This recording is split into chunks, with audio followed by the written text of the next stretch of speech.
तुम जानती हो ना, यहाँ से नहीं जाने दूंगा तुम्हें। जाना तो बहुत जरूरी है क्योंकि डॉक्टर से अपॉइंटमेंट है मेरा। वैसे ही देर हो गई है मुझे। ऐसा कुछ नहीं होगा मीने, छोड़ो इसे। इसकी इजाजत कभी नहीं दूंगा मैं। ये कोई ऐसा फैसला नहीं जो तुम अकेले कर सकती हो मीने। और सुन लो, मैं चाहता हूँ कि हमारा बच्चा इस दुनिया में आए। तुमने मुझसे झूठ कहा है उमर। तुमने बोला था तुम नहीं जाओगे वहाँ पर। मजबूरन मुझे वहाँ जाना पड़ा। तुम इस बात को समझती क्यों नहीं हो? तुम्हें मजबूरन जाना पड़ा, अब मुझे मजबूरन जाना पड़ रहा है। मीने, मैंने शादी क्यों की है? मेरे शादी करने की वजह तुम अच्छी तरह से जानती हो। तुमने कहा था कि ये शादी सिर्फ दिखावे की है, लेकिन अब ये रिश्ता तो तुम्हारी जिंदगी का बहुत बड़ा हिस्सा बन चुका है। हर लम्हे, हर मंसूबे में सिर्फ तुर्कान ही तो है। और देखना, एक दिन तुम्हें उससे प्यार भी हो जाएगा। और फिर मैं क्या करूंगी? और इस बच्चे का क्या होगा?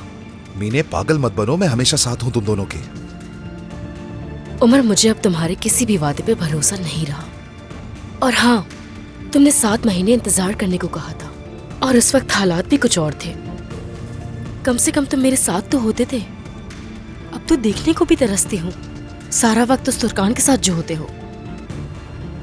इसलिए इस बच्चे को जन्म देना फजूल है जिसका मुस्तकबिल में जाके ना बाप हो और ना ही खानदान हो। हम 7 माह तक इंतजार नहीं करेंगे। जो शादी मजबूरन की थी मैंने, उसे खत्म कर रहा हूं। इसका क्या मतलब है? अलग हो रहा हूं तुर्कान से मैं। क्या? उससे अलग हो रहे हो? सच में? तलाक दे रहा हूं उसे।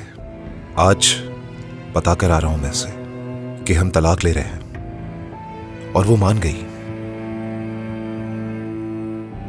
क्या सुनकर खुशी हुई तुम्हें? हाँ, मैं अपनी तमाम जिम्मेदारियों से निजात पा रहा हूं। खत्म हो रही है शादी।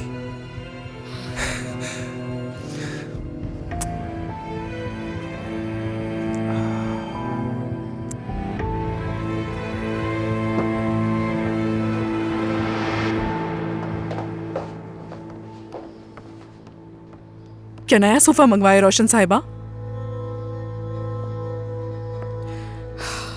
आयला, तुम इस घर में नई हो। इस घर में क्या होना है क्या नहीं होना वो सब मेरी मर्जी से होता है, और मुझसे कोई सवाल नहीं करता। जी ठीक है। और इसके अलावा इस कमरे में इस बेड के अलावा और कोई भी चीज नहीं होनी चाहिए। और अगर मेरा बेटा या मेरी बहू सोफा मांगे तो इनकार कर देना, ध्यान नहीं देना उनकी बात पर। तुम इस घर में मेरे कान और मेरी आंखें बनकर रहोगी। अगर कोई परिंदा भी इस घर में दाखिल होगा तो वो भी मेरी मर्जी से होगा। जी ठीक है रोशन साहिबा। क्या इस पिंजरे को भी बाहर निकाल दूं? नहीं, लेकिन कोई मुनासिब पिंजरा लाओ उसके लिए। ठीक है रोशन साहिबा, मैं इसका ख्याल रखूंगी। बहुत प्यारा परिंदा है। तुर्कान साहिबा ने इसका नाम जानम रखा है। काम पे ध्यान दो।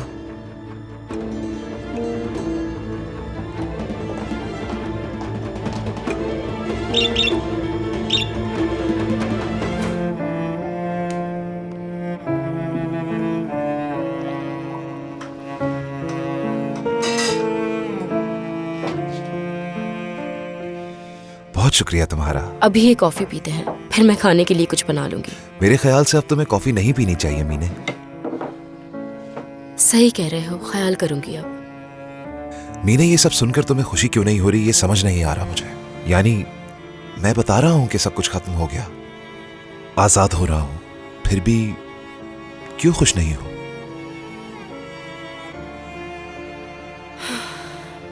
उमर, मेरे लिए सबसे मुश्किल काम तुम्हें किसी के साथ बांटना है, लेकिन पहले मुझे इस बात का इत्मीनान था कि जिससे मैं प्यार करती हूँ वो तो कम से कम साथ है मेरी।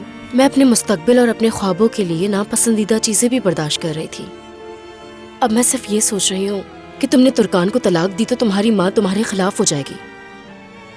और सोचो उमर, हम एक बच्चा पैदा करने जा रहे हैं। अगर तुम्हारी माँ तुम्हारे खिलाफ हो गई तो हमारी सरमायाकारी के लिए कौन होगा? क्या करेंगे हम? अब ये सिर्फ हमारे ख्वाबों की बात नहीं है उमर, हमारे बच्चे का मुस्तकबिल भी है। मुझे अब सरमायाकारी की कोई परवाह नहीं मीने। अब देखो ना, ना ही तुम और ना ही मैं एक दूसरे की दूरी बर्दाश्त कर सकते हैं। मीने, मैं जानता हूं मुश्किल होगा, ये आसान नहीं है। हमें सब सिफर से शुरू करना होगा। अब हम वालिदैन बनने वाले हैं और बच्चे को पैसा नहीं बाप चाहिए जो उसकी परवरिश करे और शफकत भरा हाथ उसके सर पे रखे। और ये चीज दौलत से बढ़कर होती है। जो मेरे साथ हुआ उसे मैं अपने बच्चे के साथ नहीं होने दूंगा। मैं अपना बचपन दोबारा उसके साथ जीना चाहूंगा। मीने,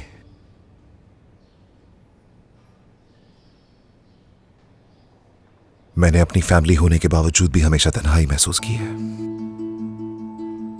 अम्मी बाबा की अच्छी यादें नहीं जुड़ी हुई है मुझसे। उन्हें हमेशा पैसे की फिक्र थी। आज तुर्कान की फैमिली को देखकर मुझे इस बात का एहसास हुआ। वो घर वाकई एक घर है। चाहते हैं एक दूसरे को, आपस में बहुत प्यार से रहते हैं, एक दूसरे के साथ मजबूती से जुड़े हुए हैं। असल में फैमिली क्या होती है ये आज पता लगा मुझे।